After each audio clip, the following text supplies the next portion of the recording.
emotional weight toward the value of life when a funeral happens. Never been to a funeral held by a black community. It is tremendous way of celebration of life.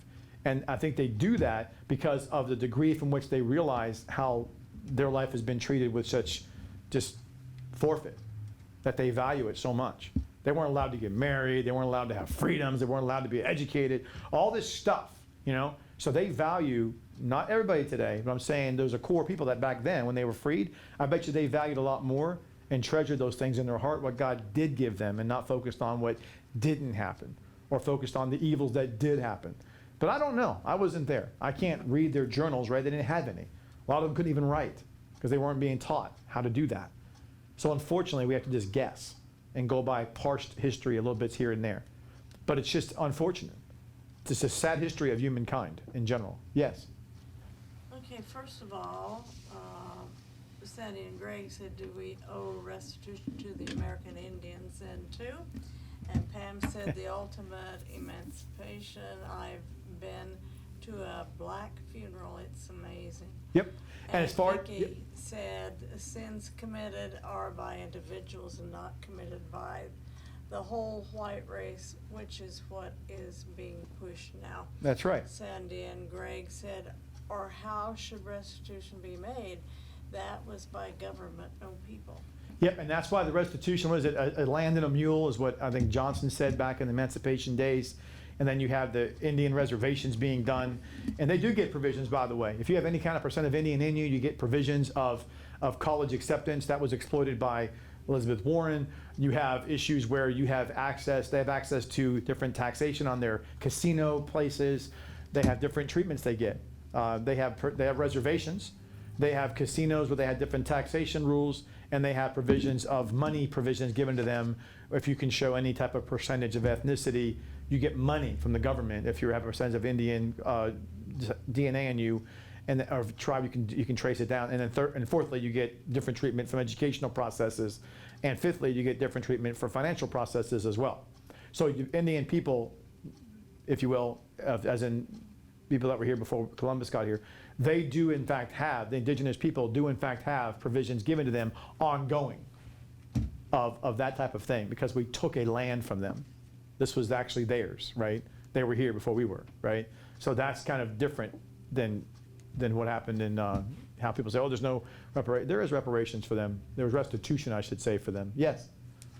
Okay, first of all, Tracy said the history of us to Native Americans has many falsehoods.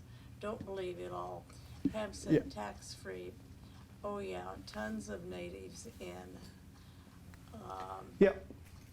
Wisconsin, I think she said. Yep. And Tracy said Native Americans were very, very savage people. Yep. Not all, but many tribes. I had better, Laney said I had better look into this because I can trace Indian ancestry in my family. Yep. Vicky said you have to prove your Indian ethnicity. Yep. Laney said South Dakota.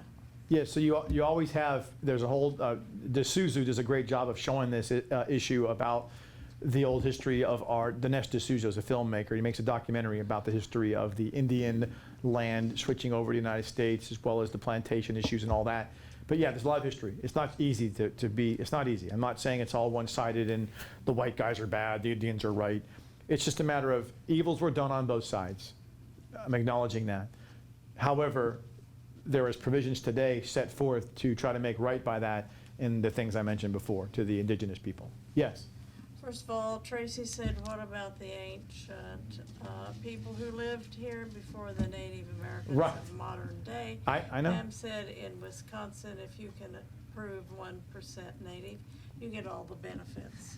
Yep, and so the whole issue I come down to is it's a matter of pride and arrogance of humankind, because when you start demanding restitution, again, be careful what you ask for, because then God would say, to Tracy's point, and before that who was here, and before that who was here, and before that who was here. And then you come back to the point of keep tracing it back. How is a country forged? Our land is your land. No, it's not. The world is God's world and all that's in it.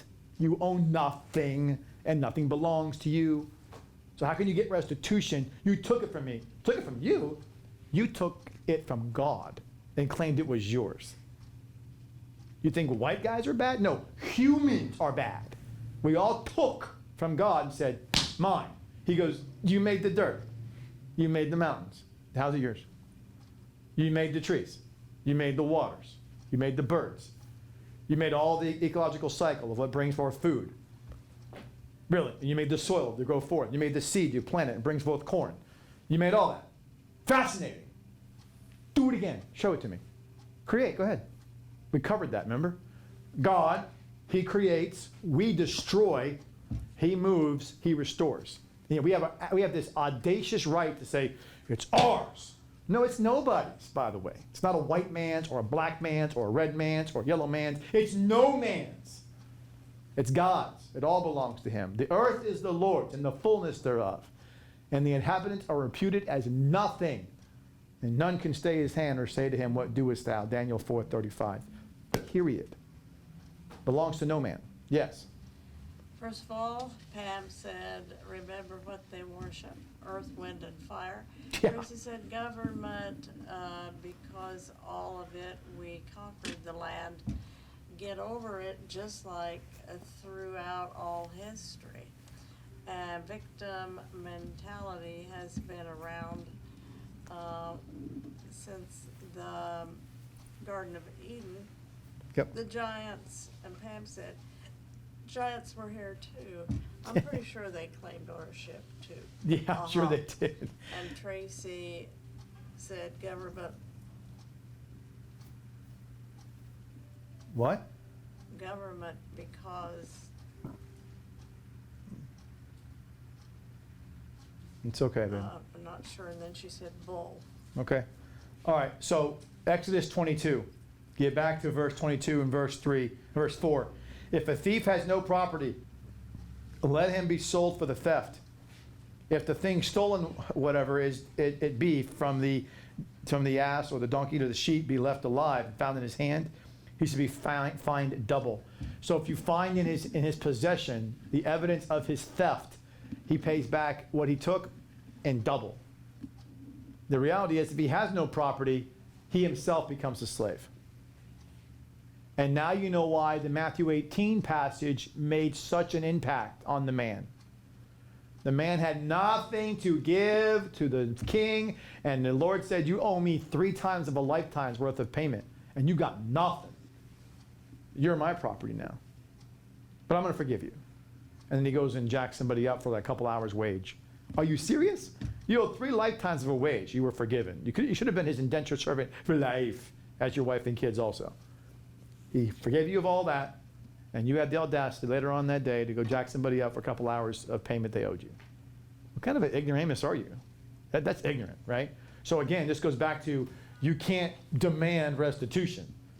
Your mentality as the victim has to be to just be forgiving and merciful and right and all those things, respectful to God.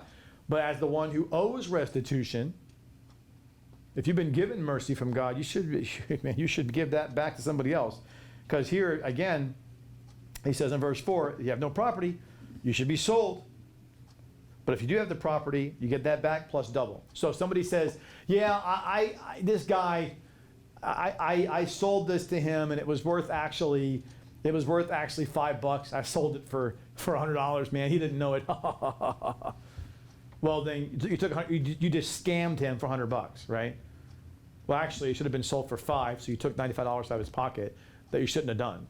So now you owe him not $95 back, you owe him $190 back, right? That's what he's saying. How do I make right? Folks, I've scammed. People I've wronged. His oil change was the female coming in for the oil change for the battery going dead. Should have been $20. The new battery's like $30, but it's just a woman. I'm going to charge $120. They don't know it's a woman. $120, which should have been $60. Well, you owe them back what you overcharged them times 2. So if you're the mechanic or you're the electrician, you're the handyman, you're the tax guy, you're the sales guy, you're the whatever guy or gal, you're the business owner, you're the whatever, and you wrong somebody, you scam them, you overcharge them, then you have to make it right by paying back what you overcharged them times 2. That's what he's telling you. I didn't make the rules. Times 2. So then he says in verse 5, if any man cause a field or a vineyard to be eaten, and shall send out his cattle to feed upon the field of another with the produce of his own field, he shall make restitution or make peace. But if the whole field be, but if he cause the whole field to be eaten up with the choicest of field, his choicest vineyard, he shall also make compensation or restitution, make peace for the loss. So in other words, if your cow goes out, or your ox goes out, and it goes into another man's field, another person's field, and starts chewing up a bunch of their pasture, you can't just replace that, right?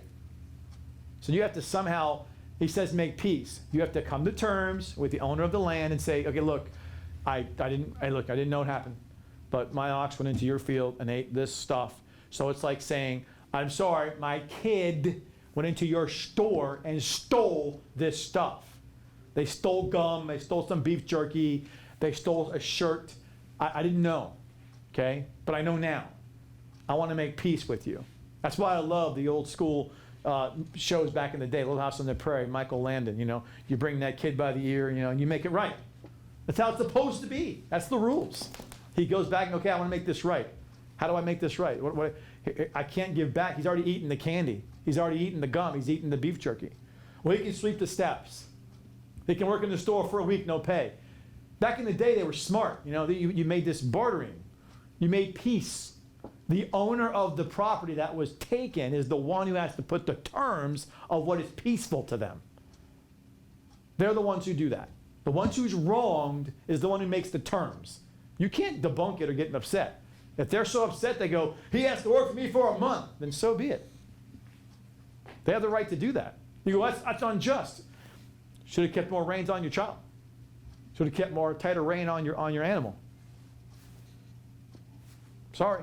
Your dog ate all my tulips in front of my yard. It took me a week to grow those. That means you had to buy me tulips for the whole year. The whole year? You shouldn't have your dog eat them up. They have the right to put forth the restitution. Your job is to make peace with them. If they want to be exploitative and be belligerent and be angry, you added the fuel to the fire of their sinful nature. Own your responsibility. Don't be angry at the person who's being exploitative. That's between them and God. If they say to pay you back, if they say to pay me back in peace, what you took from me is to blank, you just do it. Just do it. You just, come on. Just own what you have to do. Just do it. Just get out of the way. Just do it. Then he goes into saying in verse 6, if a fire breaks out, catching the thorns and consume the corn on the threshing floor or on the stalk in the field, he who kindles the fire shall make restitution. This is different. Now, this is not just a piece of a pasture that the cow ate or your dog ate or your kid ate the candy in the store. Now you destroyed the store itself. That means you destroyed the person's ability to have revenue. You took their provision and their revenue. That'd be like you're talking with your daughter and you get in a fight and you push her and she falls and she breaks her wrist. And she's an artist and now she can't paint ever again. That's on you. Well, I didn't mean to. It doesn't matter. You broke her wrist. She can never again paint the way she could paint. Her whole life was to be an artist. You took that from her. You owe her restitution. Period. And whatever she decides that restitution should be, so be it. That's on you. That's on you. You owe the person restitution. If you took from them the ability to have a lifestyle, an income, an ongoing revenue and provision, you took from them, you owe them back. The corn in the field is equivalent to the lifestyle, the income, the revenue they were going to have. Yes? Tracy said that's a Hallmark movie plot. Laugh out loud. Yeah, I'm just putting out stories and scenarios just to get you to think about how these things apply to real life and principle. So it's a good point, yeah. So in verse 7, if a man delivered to his neighbor money or furniture to keep it, and it be stolen from the man's house, the thief, if he be found, he'd be fined double. But if the thief cannot be found, the owner of the house should go before God. He should be examined under oath, whether he may not in some manner have acted wrongfully in touching the deposit. In other words, You say to me, you say, Preston, we're going out of town. We're going to Europe for a month. Can you watch our house? Or can you watch this car we have? And it's in my care, clearly in my stewardship. And I didn't do anything, but some people come by and key your car. People break in my house and they steal your painting, or they steal that precious vase you let me have to keep hold for you. Not my fault. Unless I was out in the world and I bragged about how I got this painting in my house, how I got this vase in my house. Well, now I'm inciting the thief. If I had something to do with that thief knowing about that thief trying to come at me, and I'm the indirect consequence as to why they took your stuff, I'm at fault. In other words, if I'm in the car and I have road rage, and I start getting in a fight with the guy in front of me, and because of it, my kids in the back seat are harmed, my fault. They were collateral damage because my choices put them in harm's way.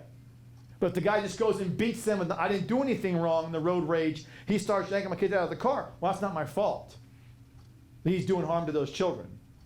But if they're in my care, and I start to flick him off and cuss and swear, well, he comes at me with a gun, he shoots and hurts one of the kids, my fault.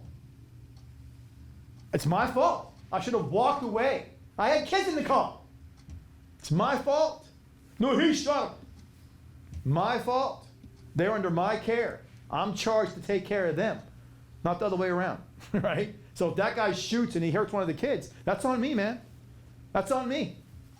Yes. Tracy said, no, like really, there is a movie with that plot. Oh, I had no idea. I just said that. I had no idea. So the whole thing here about this guy having to be given a possession or stewardship, it goes to items of possession, but also think about the kids you've been given. So if you have kids in your home and you have a fight with your neighbor, that's ongoing feud, it happens a lot, right? You have wars with your neighbor, and because of you and your neighbor's war going back and forth, your kids now are caught in the crossfire and harm gets done to them, that's on you. You go, well, it's not my fault, that guy's a jerk, and he put that flat into my kid's tire, then he got in an accident, and he got hurt, and he broke his leg. That's the guy's fault. He did that. He did that because he was in the midst of a war with you. And you should not have had that little war of words with your neighbor. You're a doofus.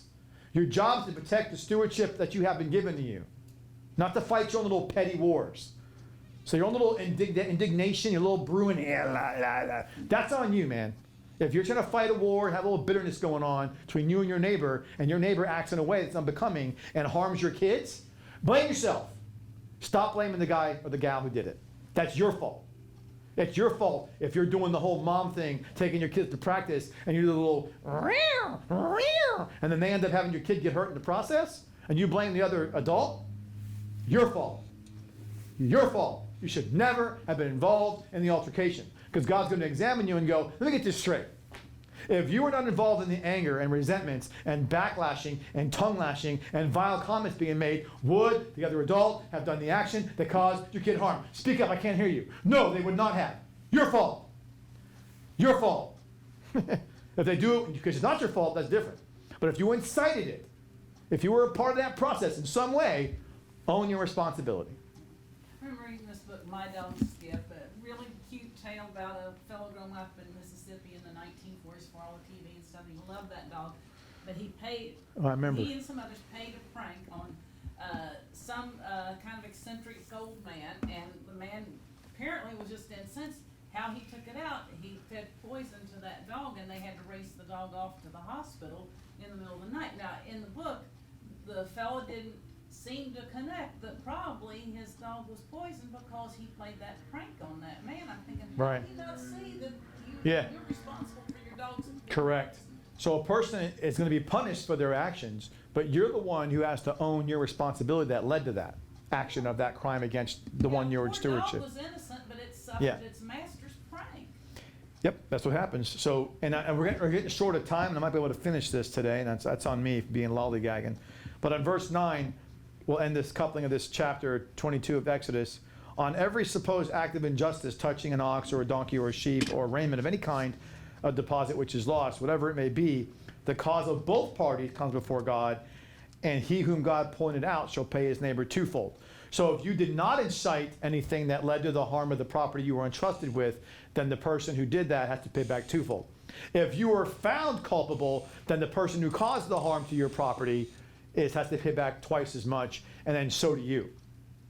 You both do. You both are equally accountable. Isn't that crazy? So if you incited the behavior that caused harm to your child, or harm to your property, or harm to something else being in charge to you, then you are equally accountable as the one who did the action. Talk about intent and motive being a pretty big deal. So if you incited, if you provoked it, and you're the one in charge of the property or possession or child that now has the harm done unto it, you're equally accountable. Not less than, same as. Wow, that's crazy. So that makes a lot of, notice how people that are manipulative in today's world, they're emotional terrorists. They'll manipulate with your emotions and mental verbiage just to incite you to do something and act like, God says you're accountable just as much as they are. So the action that you made them do because you pushed their buttons emotionally and berated them mentally, what they did in their heat of the moment is just as equal to what you incited, that you're both equally accountable to pay the same price for that crime. Wow. It's a message to bullies, isn't it? It is a message to bullies, that's right. So the bullies can't go, so imagine if schools did that. I hate it when teachers always pull aside the person who's reacting to the victimization, and they go, "You're the bad kid." He's the one. Ugh. And they would have just go by the ear, but back in the day they did, both of them by the ear. You know, that's how it's supposed to be. You both get incited with the equal punishment, not one less, equal, because one incited the other one to do the action. Yes. Okay, first of all, Pam said that's called inciting violence. That's right. Isn't that a fruit of the spirit, self-control? Yeah. Laney said that is difficult to accept, but I get it. That's right. That's why it's a fruit of the spirit of self-control, and that's why in our country we have laws. You can't yell fire in the movie theater. You can't incite violence, or else you're charged with, like you said, racketeering, aiding and abetting. You can't. These are all things. You can't be a party to something that leads to something else more grievous, or else you're charged with equal like crimes. Right? We know this, right? You can't aid and abet a fugitive from the law, right? You can't do that, right? There's certain things that you don't have to be the person doing the crime, but if you're a part of continuing the crime or inciting the crime, you are then therefore also held accountable to some degree. In God's case, he's saying if you were the one who did the crime and caused the harm to the property, possession, or child, then you're just as accountable if you incited the behavior. You're both accountable, which means parents have to control their emotions and their mental state of mind and their frustrations at ball games, at politics, and life situations, because whatever they say to an adult that can inflict a retaliatory response that could put those kids in danger, just remember, that's on you. So if your grandkids are with you and your kids are with you, don't do that. That's just plumb dumb. Don't do that. You're making yourself, you go, it's not my fault. Yes, it is your fault. Don't incite or be a part of the reasons why there's a reaction or action against those that are in charge to you. Don't do that. Or they key your car. It wasn't my fault. Yes, it was. You shouldn't have told them to eat, poop, and die. You shouldn't have said that. Okay? Now they're going to key your car. But you did that. You incited their behavior. You know they're already volatile. Let them go. Let them go. Let them be. If they do evil, that's on them. But if you incited or are part of that process, you own that. Yes. First of all, Laney said avoiding the situation at all costs, literally. No doubt. Pam said, yep, walk away. Yep, walk away. So we're going to have to stop here because we're late on time, but we'll finish this on Friday because there's so much to talk about. But I'm hoping this has been helpful because I keep on trying to, I haven't gotten the New Testament yet. I was going to talk about how this restitution leads to reconciliation, but we're still on the restitution part because there's so many examples of principles that can come out of these rules. I'm hoping that the principles that we're hinging in on, that I'm extrapolating out of that, how that applies to relationships and life, I'm hoping and praying that that helps. To have us examine ourselves and see things in a way that goes, huh. Or you relive things and go, huh, okay. So you can't relitigate the past, but you can certainly learn lessons from it by meditating on what God's shown you and continues to have you refilter through his word to gain benefits of it, right? And then not hold accountable those who have wronged you, but to see if the roles are reversed. What should have been done? What could have been done? What can still be done? And then ask yourself the question, okay, now how can I fill those roles as the one yourself that has to pay restitution? Because too often we think about ourselves as the victim when we read these things. We don't think of ourselves as the one who's accountable to pay the restitution. But we all, in some ways, are. And all the things we read about today, all of us, are accountable in some way to pay restitution. And the ways we can, we should do that. And so it comes back to examining ourselves. I love that phrasing. So we'll end with this one comment, and we'll close and pray. When it says in verse 8 of chapter 22, that the owner of the house should go before God and be examined under oath, whether he may not in some manner have acted wrong in touching the deposit of his neighbor, the intent of his heart, the motive, the intention, the predisposition. God says, you stand before me, I judge that. Let us always remember that, whether we're the victim or whether we're the ones who have to pay restitution. God's the one examining our hearts. Be careful of your motive and your intent, because before God it is known. And from that, he will exact what he wants to have happen in your life. Let us close in prayer. So Father, we thank you for what you continue to do and show us in your word.